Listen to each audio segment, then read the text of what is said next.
Well, Bill, welcome to the Conversations for Photographic Life after your many travels and adventures over the last few weeks. Hello, Grant. Yes, I was, I thought you were in Paris, not in the East End of London with your Cockney attitude. um, yes, I was in Paris for a couple of weeks at Perry Photo, and it was absolutely fantastic. Well, that's good to hear. We're going to talk about your adventures on the streets of Paris, but also slightly different in the conversation this month. We're going to pick up on a couple of threads as we get last one of the year. Um, One of them is probably the most contentious issue in photography at the moment. I think it's one you and I disagree on, so the listeners always enjoy that. I'm just going to say AI and then let you loose. Let me loose or lose? Well, that's your call. Okay.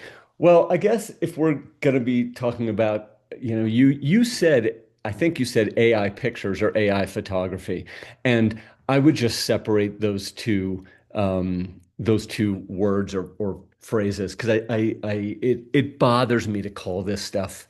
I would call it AI art, but in any case, I guess the place where I would start with everything here, and I am not. To some degree, I understand. I think what AI artists are doing and why they're so excited about it, and I get that and I respect that.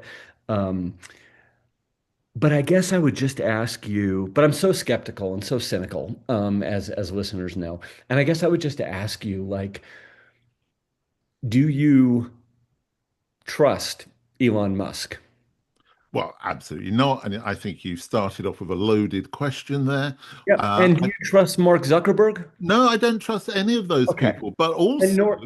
but hang on, because you've taken on the role of the cynic. That's my role for a start. So that's slightly disappointing. You've adopted my persona in this part of the conversation. The thing with and also I agree with you about AI photography. So I'm agreeing with you there. I think the bit that I think is interesting and worth discussing. I had a number of conversations recently with photographers who are winning lots of awards, like big international awards across the world, stuff that you would know and certain people would put a lot of weight and store in. And all of these people spoke to me about AI. And I started to think, well, this is kind of interesting because it is a dominant conversation, particularly in that market of photographer who are sometimes perceived as being academic based or contemporary art practice based. That whole world of gallery type winning awards burst through. You know what I'm talking about. They are the most excited about AI. And there's one particular photographer we'll discuss around this.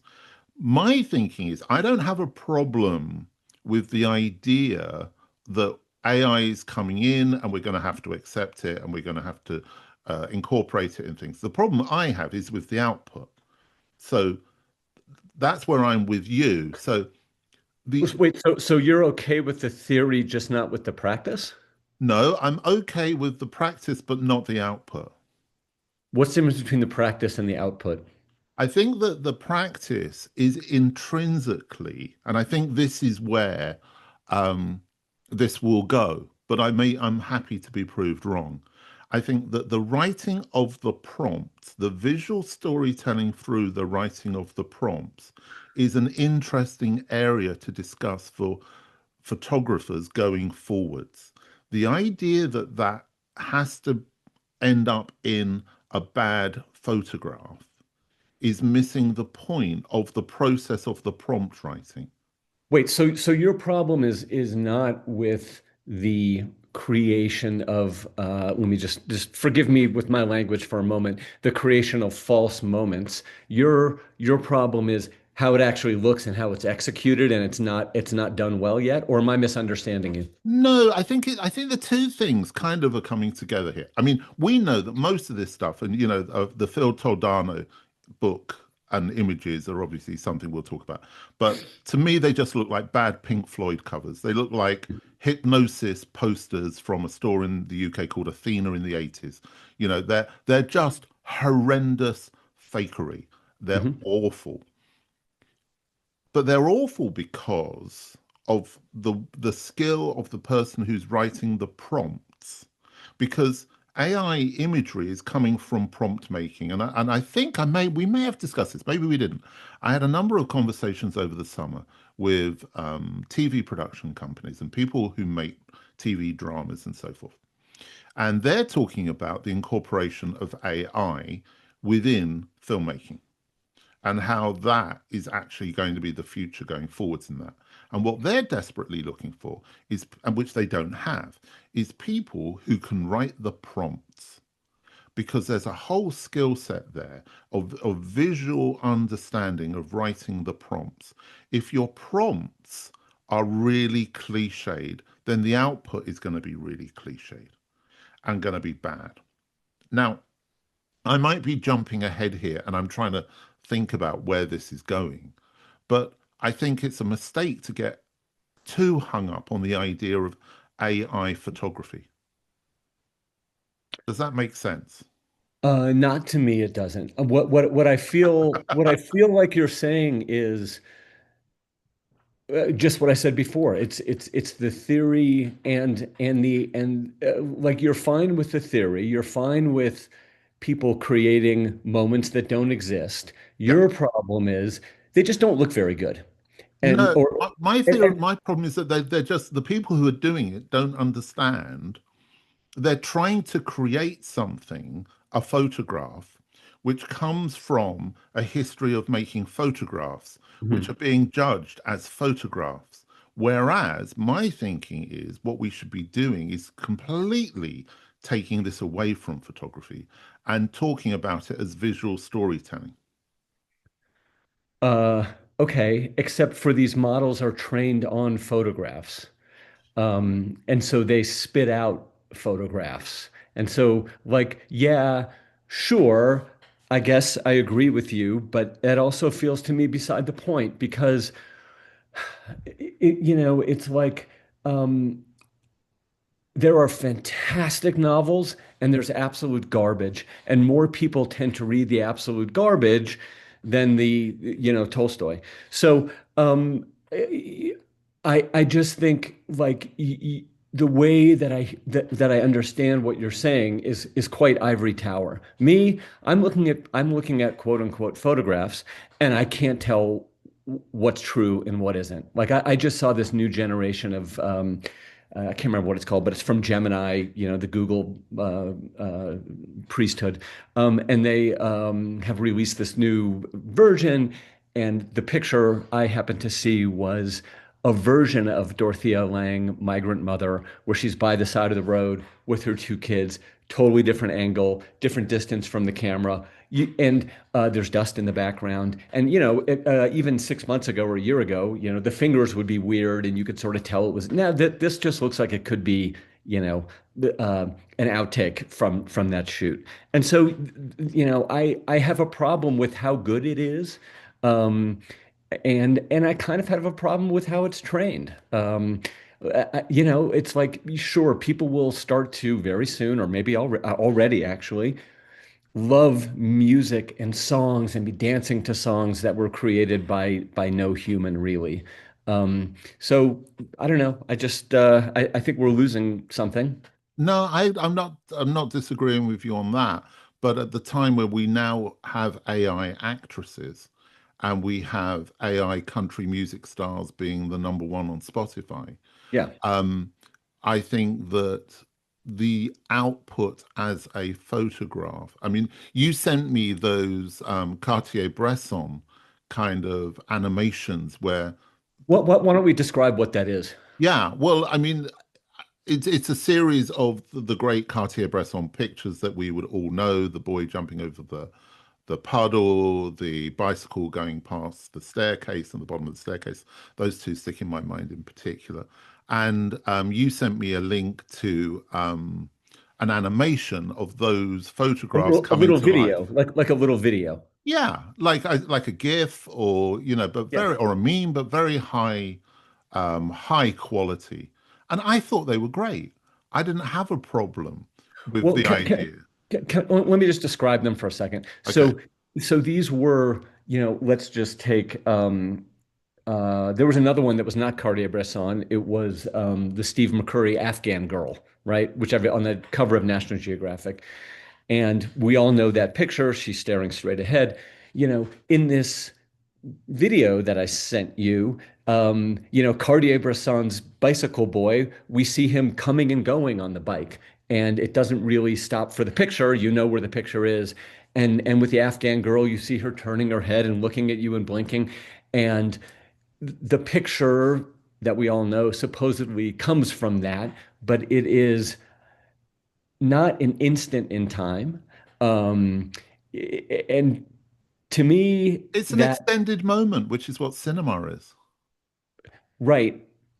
Except cinema is filmed, at least the kind of cinema I'm thinking about. I'm not talking about the CGI stuff or um, animation. or animation, which we know what it is because we know it's animation. But this, to me, this call it 10 seconds surrounding the quote decisive moment that showed perhaps how it could have unfolded, perhaps. To me, it is such a gimmick that takes away from the extraordinary talent of a photographer um, in that real-time moment. Um, I think this is where we disagree because for me, I have less problem with that than I do with the still image, the Toledano images in the book, which I think is called something Dreaming of England or something I think England. so. Why don't you describe the book and Well, I read an article about it in the Guardian. I haven't held the book in my hand, but it seems to me to be a sort of Phil Toledano's kind of dreamlike sequences of what he thinks England is about, with sheep jumping in the air and faces coming out of the white cliffs of Dover. well, it's very surrealistic. It's dreamlike. It really is. I mean, he calls it dreams, and that's the sense of it. Yeah, in a kind of early 1970s Roger Dean Genesis album, or as I say, Pink Floyd album cover, Sense of a Dream, that kind of, I suppose, going on from a Magritte kind of an approach to it, with very flat color. Um, a bit similar to the Annie Leibovitz pictures of Timothy Chalamet on the cover of American Vogue. You Uh-huh. know, this idea, I suppose, it takes me back to the 1970s when, films like Dune, it was computer animated, but badly, Uh-huh. that kind of thing. Does that make sense? It does. So you're saying you're not a fan of the work. No. Okay. Um, so so I worked so Phil was a photographer and quite a great photographer. He came, as far as I remember, I think he was born in England, moved to America, worked in advertising, became a photographer. He shot for us at Life. In fact, he shot the last cover of the last issue that I did. He's conceptual, he's smart, he's thoughtful, he's done some really interesting photography books. Um, this work is not to my taste, but it is of a vision, and he is creating his own thing from his head rather than stealing from Henry Cartier-Bresson and changing history. Yeah, but I know that he wrote the prompts, and the interview I read, he was talking about how he wrote the prompts and so forth. And I agree with you. I really liked his work up until this point, so I don't have a problem with, his body of work as a whole. But I felt you're right. It comes from his head, but it doesn't feel as if it comes from his No, heart. but Grant, I feel like you are. Look, there are plenty of bad photographers or photographers who make work that you and I don't like. We just don't like the aesthetic. Um, but I don't think there's anything wrong with photography because we don't like their aesthetic. Phil, and so I think Phil is an artist. This particular body of work is not to my taste. Other people love it. But it is coming from a place to me of from his heart, from his mind. He's not trying to make it seem anything that it isn't. His work is pretty clearly not a photograph. It's using the photographic vernacular to express an idea. I don't mind that because it's really clear to me that it's not quote unquote real.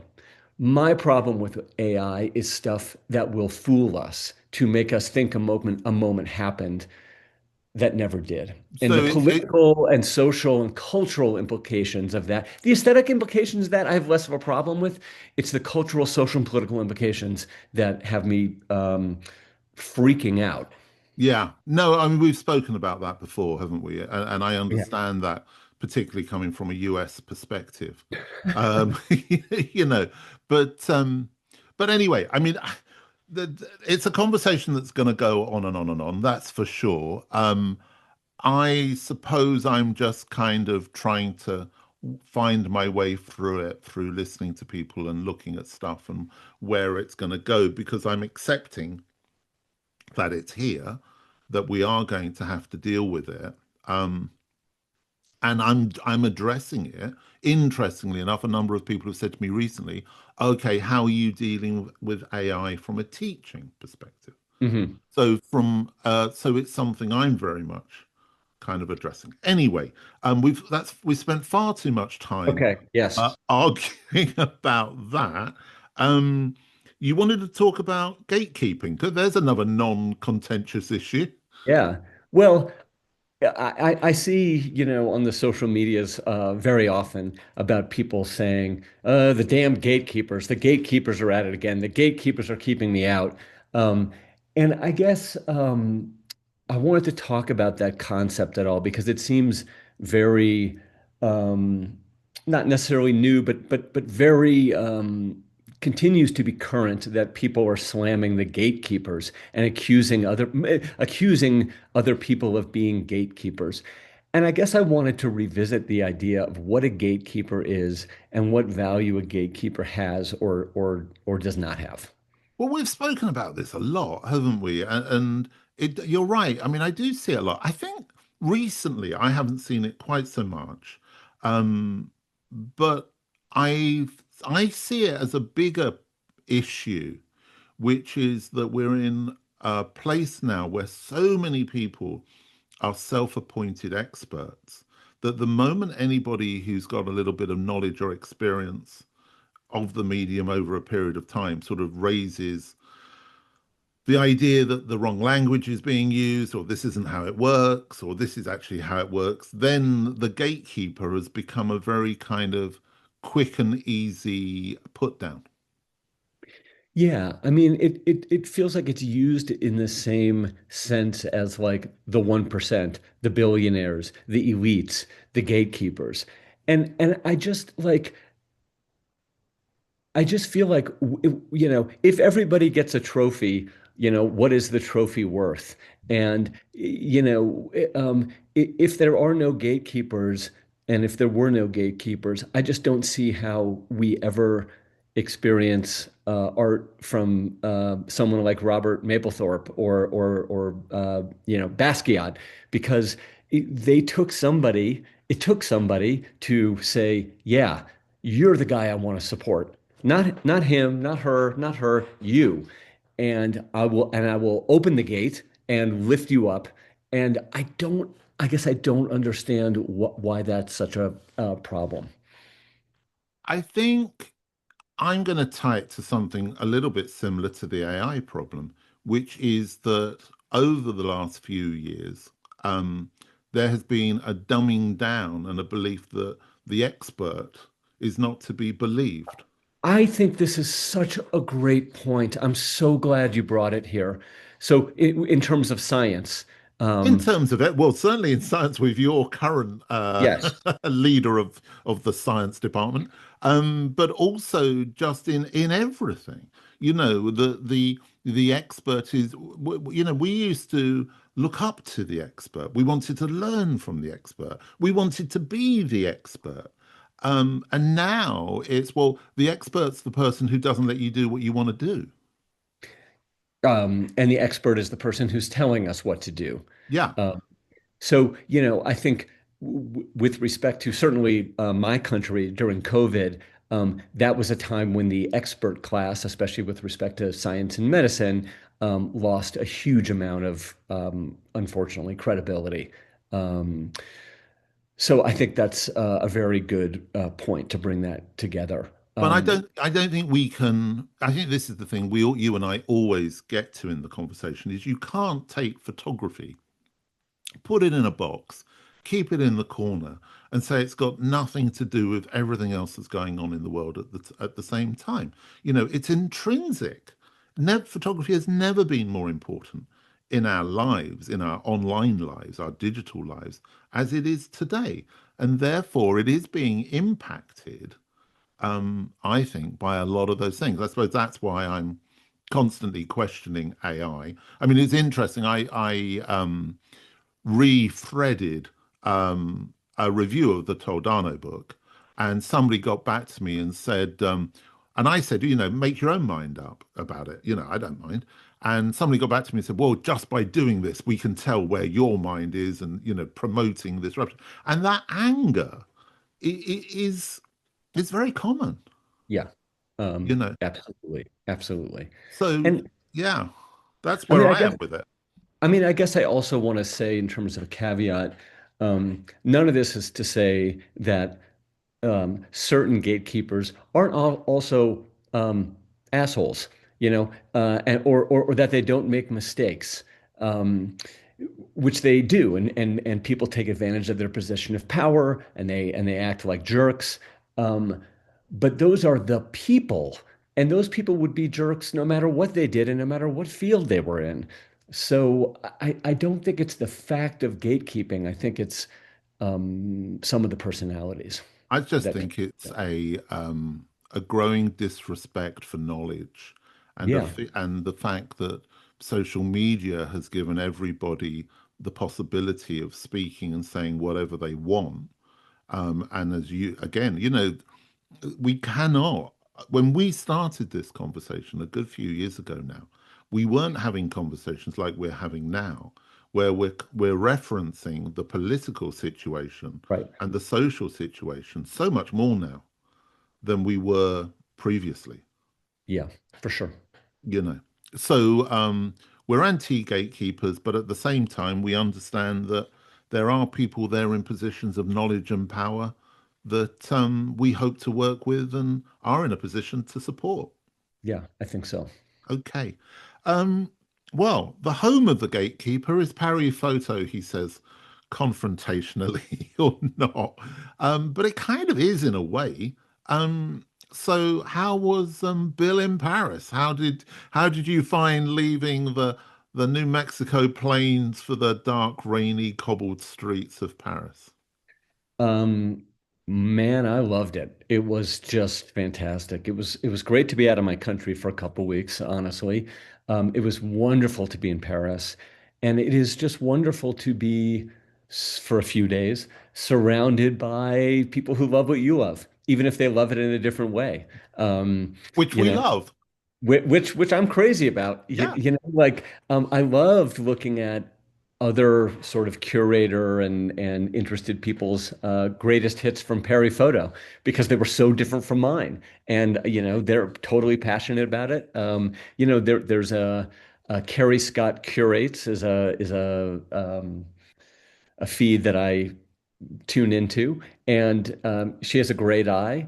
And I think she selected, I don't know, 15 favorites, and each one, and there was no overlap between mine, which I think is great. So, for those who haven't been to Perry Photo, I think it got something like, if I'm remembering this correctly, 75,000 people coming through over 4 days. And, the first 2 days are less crowded. Then you hit the weekend. And what I love about it is that all these Parisians are coming to seeing these pictures. They're not snotty. They're not dressed up with ascots or blue blazers. They've got their kids with them, and they're just taking their kids to Bill, you see. have a very strange view of us Europeans that we spend our time going around in ascots. But usually Look, we arrive in a sedan chair. I mean, that is our usual form of transport, obviously. well, no, but I mean, when I go to APAD in New York, you see the same thing. You don't see a lot of kids running around. It's the big photo show in New York City, and Yeah. people are coming in blazers and fancy clothes, and it's not about taking in culture or art or emotion. It's about business. And this felt the first 2 days feel more businessy, but the second 2 days feel more like a cultural moment. And, like in the space of an hour, one afternoon, I was kind of thinking about this.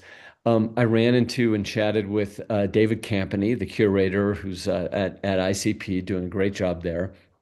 I met the photographer Jeff Mermelstein when we were standing next to each other at a book signing, and a few minutes later, Jeff Conley, the sort of landscape photographer, and then an hour later, I found myself at dinner with these great photographers, Emma Hartvick, Kit Young, and a younger guy named Henry Head, who's just getting noticed. And I'll put links to all their work.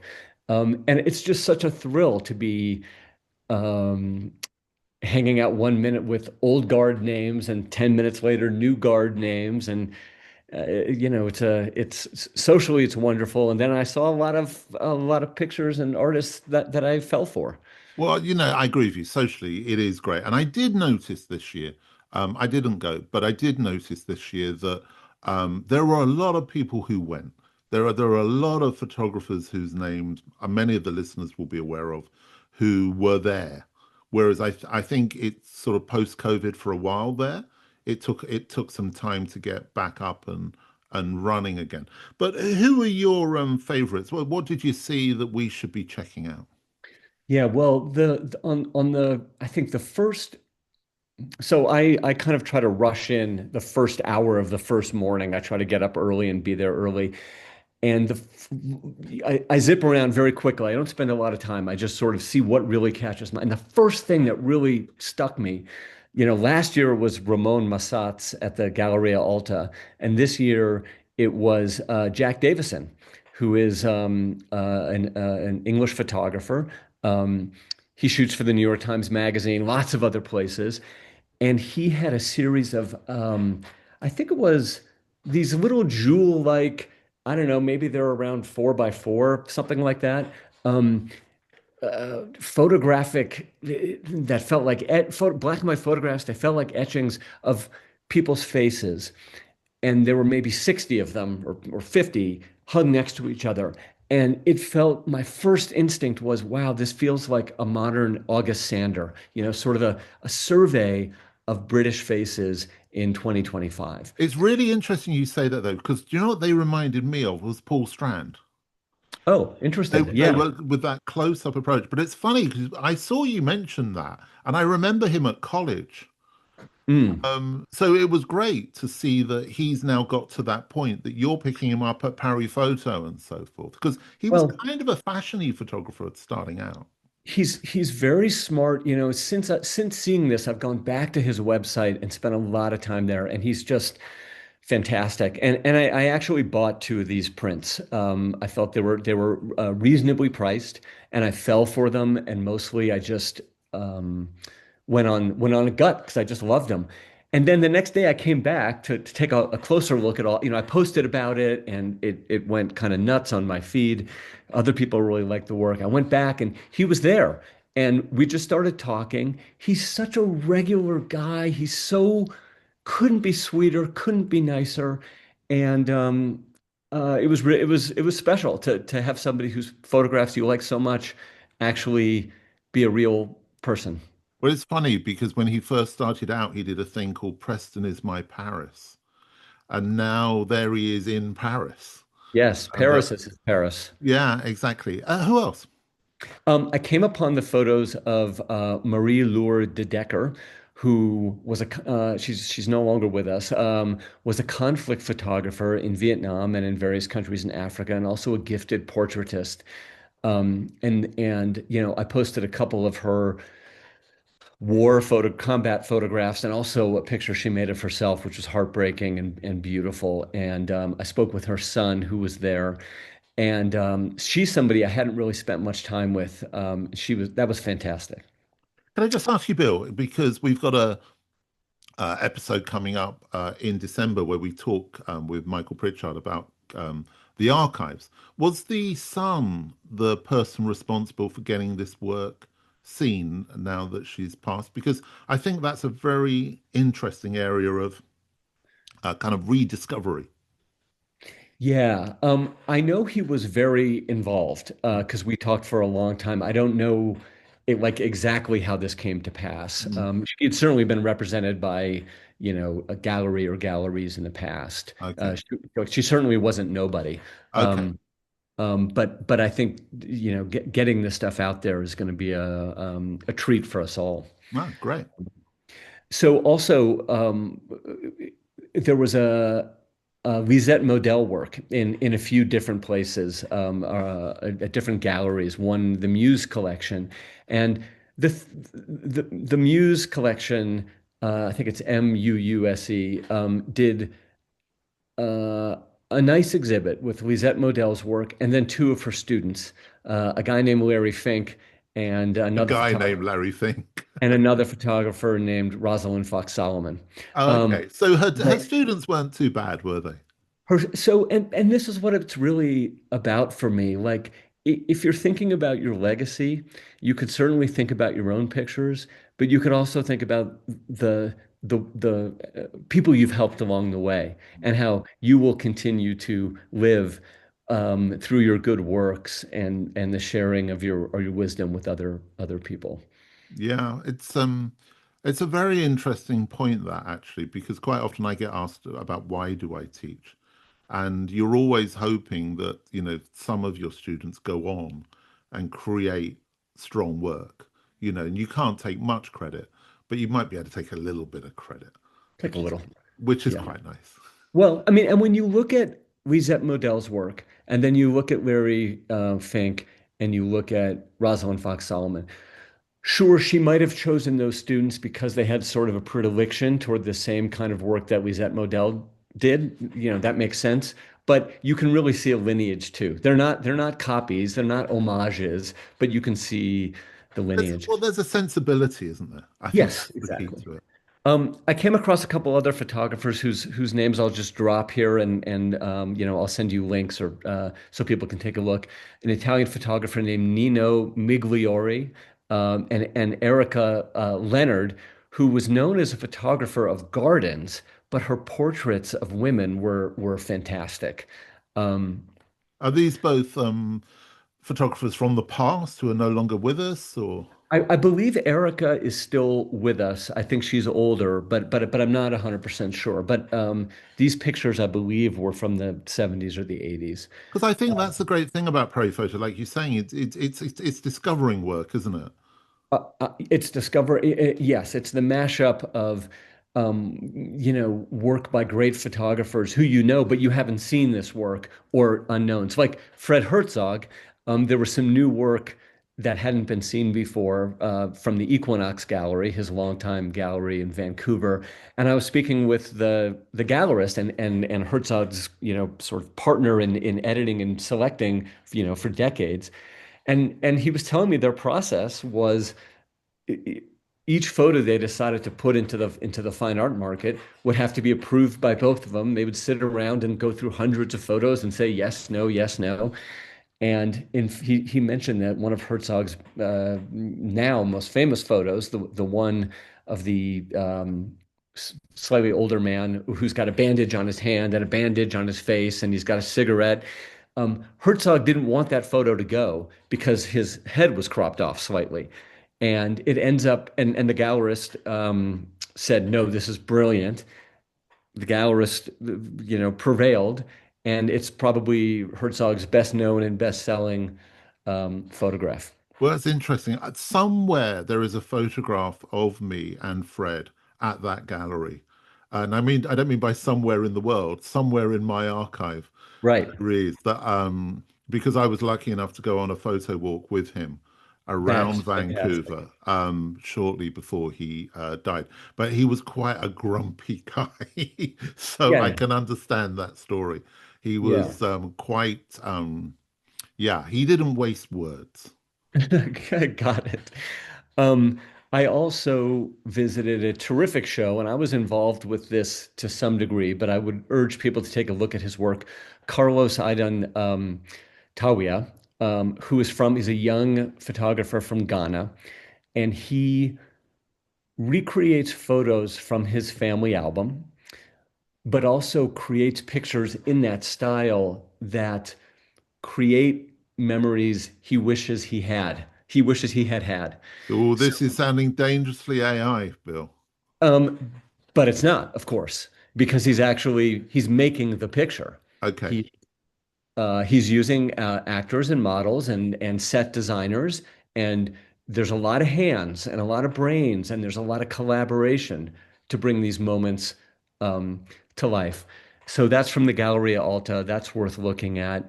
Um, Michael Wolff, a terrific photographer, but I hadn't seen this body of work, Paris rooftops, and he sort of shot them in a way that flattens them out, and you can't tell if they're sort of three-dimensional or how far back they go. And they were pretty great. My wife fell hard for those. They sound Um, a bit like do you know the photographs by the artist Sean Scully? I don't.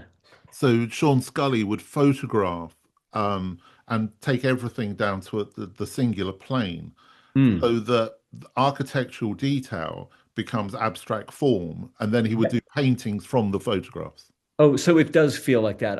When I send you the link, I'd love to, hear what if you think if I Yeah. described it well. Well, I'll put all of your links and I'll put a Sean Scully link in the show notes as Great. well for everybody. Um, uh, uh, Perry photo this year, I didn't spot any gigantic trends. I didn't say, oh, this is coming. It felt like an in-between year in a way, which I don't mind because it was kind of about the work. But in last year, for example, there was a lot of identity photography, much less so this year. I Um, think that's really starting to disappear, yeah, which I know you'll be very pleased about. I mean, I've been hearing a lot about Parry Photo this year, that it was just really solid, really nice. yeah. Everybody seemed to enjoy it. It didn't pull up any daisies, but that's absolutely fine. Why should it? It's just a good showcase of work. And I get the feeling over the last couple of years with the dreaded NFTs and all of that kind of charging towards the digital future, that they kind of went along with that. And I get the feeling this year they've just gone back to doing what they do best. Well, there's still a section.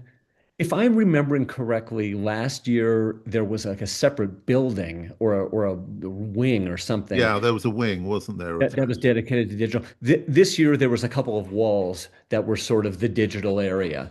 Not digital, but sort of experimental digital. So that was fine. It had its place, but it wasn't, crying from the rooftops. Um, I guess the one small thing I did notice was there was a lot of Japanese photographers.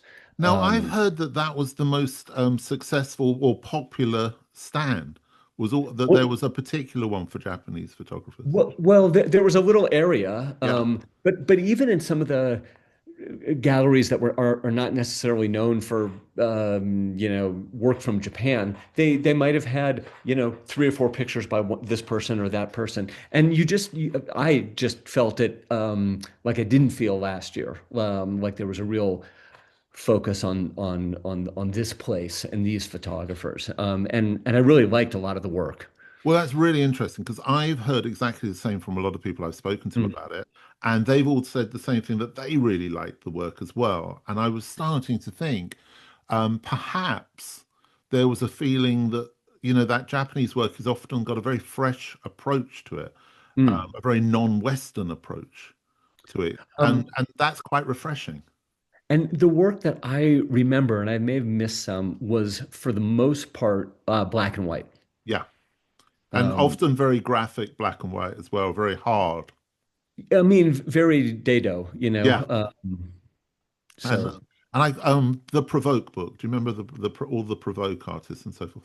oh yeah, yeah, sure, right, All that kind of thing still seems to be very much yeah. being promoted. So overall, you had a nice time. It was absolutely wonderful. I got to lead a couple of Q&As with people who own estates for photographers. I did for one of the VIP sessions. We went to the home and studio of Louis Stettner, Wow. and and I interviewed his widow Janet and his daughter Isabel and the gallerist Michael Hewlett, and then Betsy Evans, who owns and runs Todd Webb's archive, and we just have a book coming out on that. So it was fun to be part of it, and also to just walk through and take stuff in. So is it enough to keep you feeling positive until next November? I don't know if I'll make it till next November, but I'll certainly make it 6 months. Yeah. Well, that sounds great. I must go over at some point. It's always, unfortunately, a time of year that's really busy for me, but I'm Hmm. going to have to try and find some time. My daughter's actually in Paris this week, Oh, nice. so yeah. So not that she'll have missed Paris photo, but yeah, maybe who knows? Maybe we do a live Paris photo Hmm. podcast. It'd be fun. That could be Wow. fun. I've put myself down for something there that I'm going to Yes, regret. We can do a roving reporter with you and I chasing round um, exactly. Yeah, and do some. Actually, do you know what? We should do that. We it'd be should fun. we should do some live streaming, shouldn't we, from Paris Photo? It'll be very noisy, and you'll be jostled the whole time because Oh, there's so many people. that's okay. I've done Oktoberfest in Oh, right. Munich. I can do Paris Photo, Yeah, and it's there's always quiet corners as well, aren't there, in the building? you can find them near the restrooms. Yes, so Yeah. that we could file our report from the men's room. Well, That'll do be you know what? That would be the appropriate studio for us, wouldn't it? Yeah, yes, I think so. everybody finds their level. Listen, Bill, thank you as always. The AI conversation will keep going. The gatekeeping conversation, I'm sure, will keep going. And hopefully, so will our passion and inspiration for photography. And I will send you a bunch of links, and people can take a look at everything we've talked about. That's great. Now, two things. One, where can people find you? I know it's on Instagram. On what's your Yes, tag? I am at Bill Shapiro, BILLSHAPIRO, and also at Blue Photo. That was the thing I was going to ask you about Okay. next. Tell us a little bit about Blue Photo. So Blue Photo is a platform, a site that I launched a couple of months ago, the Blue Photo Collective. It's basically a place where people can buy highly curated selection of photos from photographers, very, very well known, Henry Cartier-Bresson, and also under the radar. And the prices range from literally $25 to $38,000. So Well, I'm going to be putting in for a $25 print. That's for yes. that's for sure. Oh, but we've got some great interest. We just got written up in the Wall Street Journal, and photographers like Bill Owens came aboard, and it's been working. People seem to like it. So Yeah. Well, it's another thing worth checking out, isn't it? yeah, so thank you for that. No, absolutely. Bill, thank you so much. It's been a pleasure and a joy. And the next time we will be talking will be a freeway with Fiona Hayes, and we will be looking back over the year and looking forward as our New Year's Eve special. Beautiful. I'll see you then. Talk soon, Grant. Thanks.